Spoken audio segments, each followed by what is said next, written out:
enemmän niin kuin toivottiin parempaa sijoitusta, mutta kyllä sielläkin oli niin kova kilpailu, että kolmanneksi jäätiin sielläkin. Ja meillä oli pikkasen vaikeuksia tuon raskaan ohjauksen kanssa, rupesi käsivoimat pettää. Ensimmäinen voitto tältä kaudelta tuli sitten Portugalin rallista. No joo, Portugaliin me muuttiin ohjausta sen verran, tuommoinen harvempi hammastanko ja saatiin vähän herkennettyä sitä. Ja Portugalissa meidän vauhti oli jo vähän parempaa, mutta tosi sielläkin muiden epäonnen kauttahan se voitto tuli, mutta tuli kumminkin.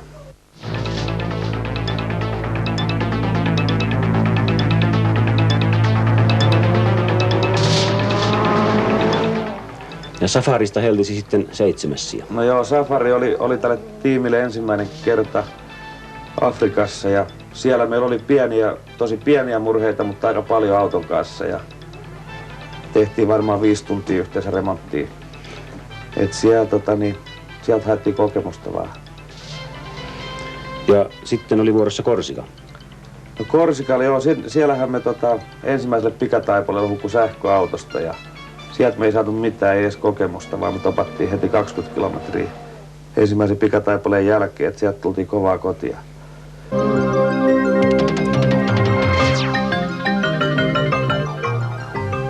Ja sen jälkeenhän tämä kausi on ollut pelkkää voiton juhlaa. 3 voittoa peräkkäin, ensimmäinen Akropolista. Joo, no Kreikkaan lähdettiin kyllä sitten, ennen kilpailuakin lähdettiin niin todella voittoa hakemaan. Ja silloin oli semmoinen tunne, että auto rupeaa pysyä käsissä ja vauhtiikin löytyy. Ja sieltä tuli niin kuin ensimmäinen semmoinen ajamalla ajettu voitto, että me ensimmäisestä pikataipaleesta lähtien johdettiin.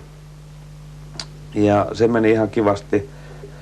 Sitten lähdettiin Uuteen-Seelantiin ja sieltä lähdettiin tietysti hakemaan voittoa. Ja se oli kyllä kaikista kovin taistelu siellä, koska ketään ei keskeyttänyt kärkikuljettajista. Ja siellä jouduttiin pitää vauhtia kyllä ihan maaliin asti aivan täysillä. Et se oli semmoinen todella ajamalla ajettu voitto. Et siitä me oltiin tyytyväisiä ja sen jälkeen suunniteltiin pientä kesälomaa, mutta tallipäällikkö oli vähän eri mieltä ja ei muuta kuin laukut kuntoon ja Argentiinaan.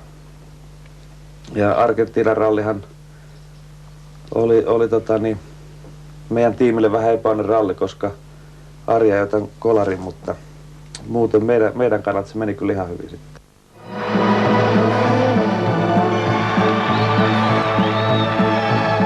No Markku, minkälainen kilpakumppani on Timo Salonen?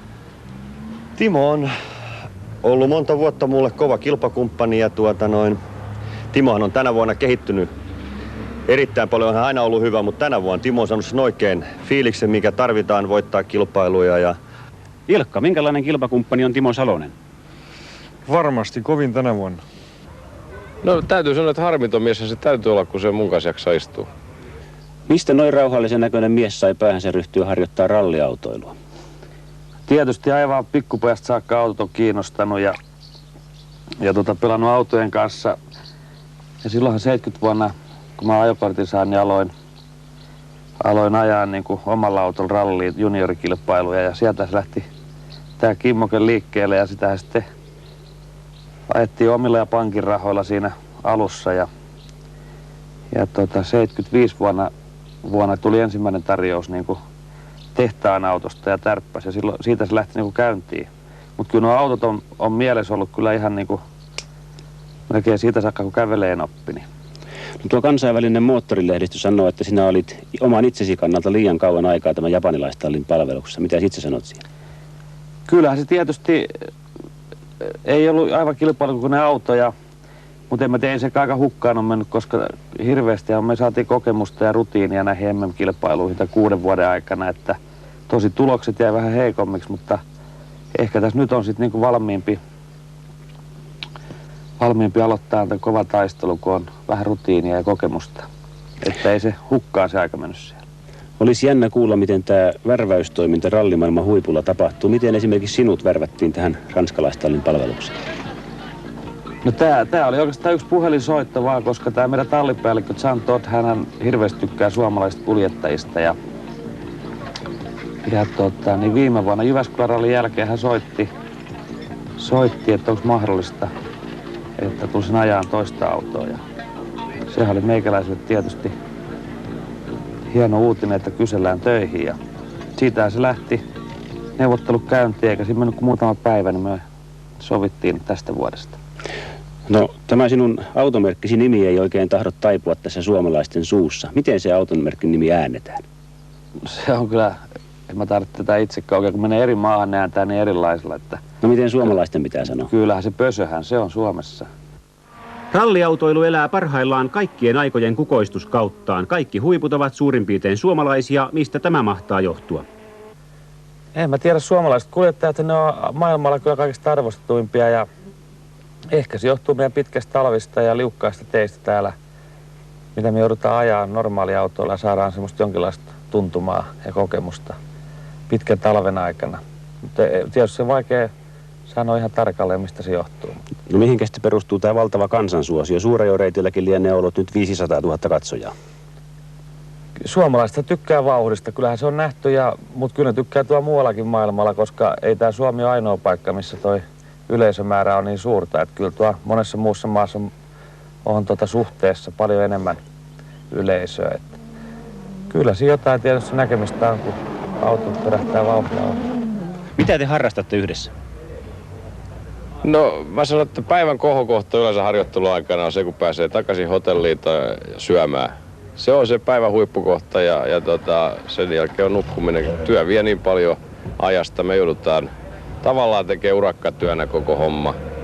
Jos aika on ja keli sallii ja innostus riittää, niin kyllä me kumpikin yritetään lenkkeillä. No sanois nyt, minkälaista on Timo Salosen kyyti? Kilpailuaikana, niin kyllä mun oma työ vie niin paljon siitä ajasta, että en mä oikeastaan keskity hänen työskentelyynsä. Eikä mä arvioisi sitä. Tietysti joku kohta voi tai joku pätkä jäädä mieleen, että se meni hyvin ja tulee hyvä mieli, niin kuin, että onnistui ja se tietysti todetaan yhteen ääneen. Mutta yleensä mä en tiedä, miten se menee. Siis sinä kierrät ympäri maailmaa satoja tuhansia kilometriä näkemättä yhtään mitään. No kyllä, tosiasia on näin. Nykyään autonopeus on niin kova, että sun täytyy tosiaan keskittyä siihen omaan työhön eikä jäädä ihastelemaan tai kauhistelemaan kuljettajatyöskentelyä. Kuinka vaarallista on tämä ralliautoilijan työ? Voisiko sitä esimerkiksi verrata johonkin muuhun ammattiin, vaikkapa pölytyslentäjään? Kyllä varmaan voi verta ja onhan tuossa omat vaaransa.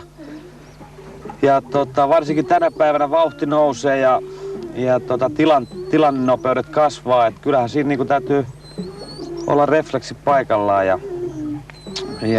Niin kyllä se niin on, että tänä päivänä kuljettajan virhe kostautuu ehkä enemmän kuin aikaisemmin, koska ulosajat on rajumpia mitä ennen. Siis semmoisia virheitä ei sallita kuin mitä sallittiin aikaisemmin. Kyllä se on ihan totta, niin että kyllä sitä ennen voi muutama vuosi sitten hulluilla noilla ralliautoilla ja vähän ajaa riskin päälle, mutta ei tänä päivänä enää, ei uskalla. Että kyllä se täytyy mahdollisimman varmaan päälle yrittää mennä. No miten sä koet tämän riskin? Onko se jotain poikamaista hulluutta vai onko se joku tämmöinen kiihottava tekijä? No en mä tiedä, sehän on, niin kuin tässäkin se on meikäläisen työ ja kyllä mä nautin ajaa kovaa, että kyllä se riski mikä siinä on, niin kyllä mä sen otan mielellään, koska kyllä mä vauhdista nautin niin paljon. Että en mä siinä, ja ajaessa niin en mä mitään kyllä ajattele vaarallisuutta enkä mitään muutakaan. En mä sitä itse pidä niin vaarallisena. No sä olet sanonut, että tämän vuoden suurajoissa nopeudet nousee jonkun tommosen 10-15 kilometriä tunnissa. Eikö se ole hirveä nousu? Kyllä se on, mutta kyllä nyt on vuodessa auto kehittynyt niin paljon, että nopeus on noussut, mutta on ajo-ominaisuudet ja kaikki muutkin jarrut, kaikki parantunut vuodessa meidänkin autossa niin paljon, että kyllä se turvallisuuskin on niin kuin siltä puoleeni parantunut. No. No sanoppa ihan suoraan, käytätkö sinä dopingia? En käytä kyllä mitään dopingia, en mä rupeisi edes käyttää semmosia, koska kyllä se pitää muuten onnistua noi kilpailut, eikä me muuten tietysti siinä voisi jotain hyötyä olla, kun me joudutaan 4-5 päivää ajaa yhtä soittoa, mutta ei me olla niihin sorruttu. Ja Ruotsissa meidät testattiin alkuvuodessa ja keltään rallikuljettajalta ei löytynyt dopingia. Mitä tällä autolla on tekemistä tavallisen siviiliauton kanssa?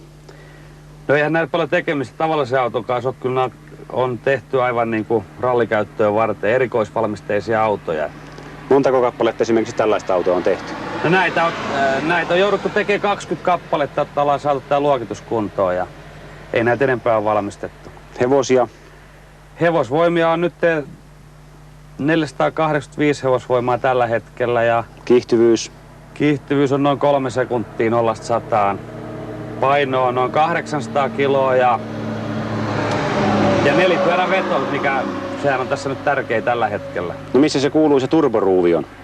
No sehän on täällä konetilassa mitättömän näköinen mutteri, mutta tosta kun ruvetaan avaamaan, niin tehoa tulee lisää, mutta onhan siinä oma rajansa tietysti, että miten paljon moottori kestää ottaa sitä tehoa.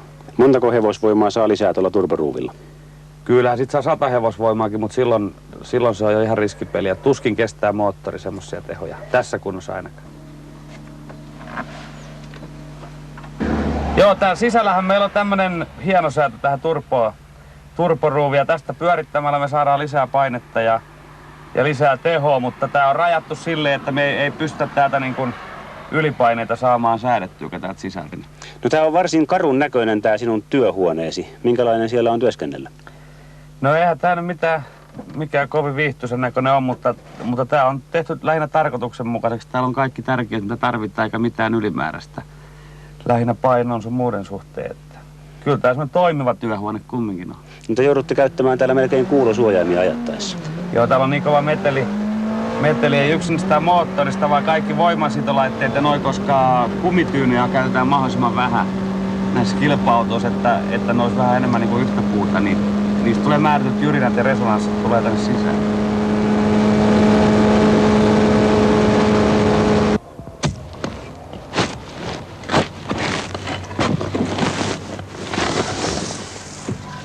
Myös tämä lapionpisto voidaan kirjata Suomen urheilun historiaan. Siinä melkein varma maailmanmestari Timo Salonen ryhtyy rakentamaan itselleen taloa. Ei minnekään kaukomaille, vaan Hämeenlinnaan. No mikäs veroparatiisi tää Suomi oikein on, kun Timo Salonen rakentaa tänne kotimaahan mökkiä? No en tiedä, onko tämä mikään veroparatiisi, mutta kyllä mä tunnen, että mä oon niinku supisuomalainen ja enkä halua muuttaa täältä pois, koska kyllä mä tykkään olla Suomessa ja asua. Tarpeeksi saa, kun kiertää tuolla maailmalla töiden puolesta, niin sitä mielellään on kotimaassa sitten vapaa-ajan. Tehdään sulle nyt yksi oikein tuhma kysymys. Kun tuo Keke väittää ansaitsevansa 12 miljoonaa markkaa vuodessa, niin montako miljoonaa ansaitsee Salonen? Kyllä mä luulen, että me ollaan jonkinlaisessa palkkakuopassa, me ralliautoilijat, että kyllä meidän pilkut on vähän eri paikassa noissa palkkahommissa. Että en mä tiedä, kai se on vähän miten sattuu noi palkkahommat. Että. 20 Faseneri plus.